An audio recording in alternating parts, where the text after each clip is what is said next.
Assalamualaikum warahmatullahi wabarakatuh. Berjumpa lagi dengan saya Dian Istasari. Jadi hari ini kita akan membahas lagi tentang diet gizi seimbang pada lansia. Karena kemarin yang judulnya makan sehat untuk lansia, yang linknya ada di deskripsi, itu view-nya lumayan ya bagi saya nih, bukan dibanding-bandingkan dengan YouTuber lain, karena kalau bagi saya itu sudah lumayan tinggi, ada 1.500-an views. Dan saya rasa mungkin teman-teman memang butuh informasi seputar kesehatan atau gizi pada lansia.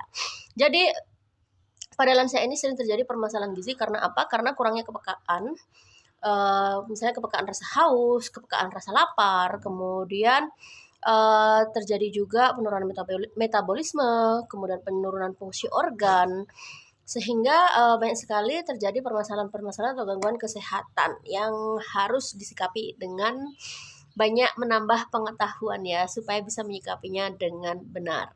Jadi permasalahan yang ada di lansia itu biasanya ada masalah gizi kurang dan masalah gizi lebih ya. Masalah gizi kurang itu ditandai dengan adanya penurunan berat badan secara drastis, sehingga lansia menjadi sangat kurus. Dan ini biasanya terjadi pada lansia dengan masalah sosial ekonomi, kemudian juga bisa jadi karena adanya gangguan penyakit.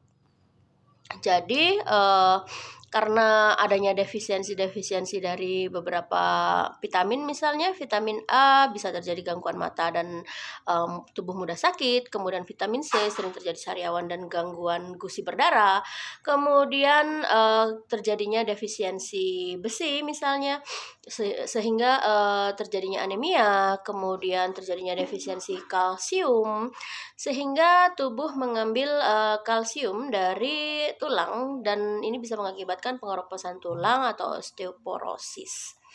Karena itulah lansia ini penting banget untuk mengetahui dan memenuhi kebutuhan gizinya untuk meningkatkan kualitas hidupnya.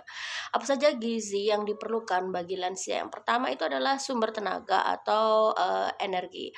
Misalnya karbohidrat. Disarankan untuk tidak menggunakan karbohidrat sederhana atau mengurangi karbohidrat sederhana seperti nasi, kemudian sirup misalnya, atau gula, tepung-tepungan, itu dianjurkan untuk dikurangi, tetapi lebih ke karbohidrat kompleks. Banyak sekali sumber-sumber karbohidrat di sekitar kita, bisa ubi, jagung, kentang, nasi putih, kemudian roti gandum utuh, dan lain-lain.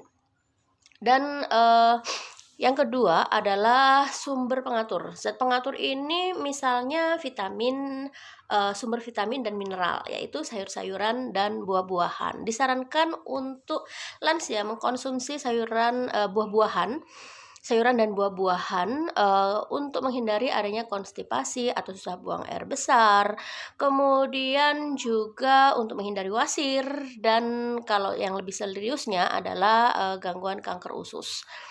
Jadi mineral ini bisa didapatkan dari sayur-sayuran. Kemudian kalau untuk buah-buahan disarankan untuk 2-3 porsi dalam satu hari sebagai sumber vitamin.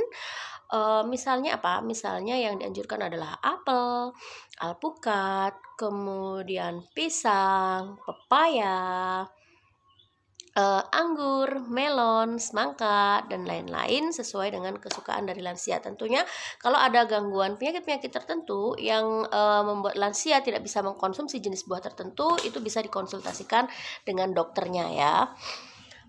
Kemudian ada lagi yang namanya zat pengatur. Zat pengatur dan pembangun ini biasanya kita ambil dari protein. Protein ini bisa protein nabati maupun protein hewani.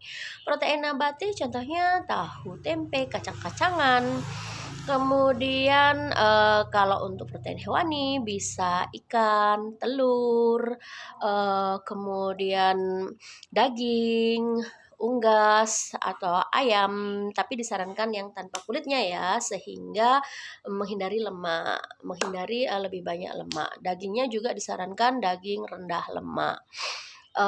Disarankan juga untuk menghindari yang namanya jeroan ya, jeroan, kemudian kulit kulit ayam, misalnya kulit ayam ya, kulit-kulitan lah, kulit hewan gitu loh. Kemudian daging yang berlemak juga disarankan untuk lebih dikurangi lah, kalau tidak untuk dihindari. Nah, selain itu yang perlu dilakukan adalah banyak minum air putih. Banyak minum air putih ini yang disarankan kalau untuk lansia itu antara 1.500 sampai 1.600 ml dalam sehari. Kemudian istirahat yang cukup pastinya, dan jangan lupa aktivitas fisik setiap hari. Aktivitas yang ringan-ringan saja lah, misalnya jalan kaki atau bersepeda bagi yang masih mampu. Nah, nggak susah kan sebenarnya, tetapi memang ini peran keluarga sangat penting banget, karena biasanya di lansia itu sering males makan ya, sering males makan, kurang nafsu makan kalau nggak dipaksa, kalau nggak ditemenin sama anggota keluarga yang lain, biasanya males ya gitu ya. Jadi lebih diawasi aja jadwal untuk makan lansia, kemudian porsinya, dan apa saja makanan yang diperbolehkan atau tidak diperbolehkan. Karena biasanya untuk lansia, terutama lansia yang kegemukan, itu rawan sekali terjadi penyakit degeneratif seperti jantung, diabetes, hipertensi.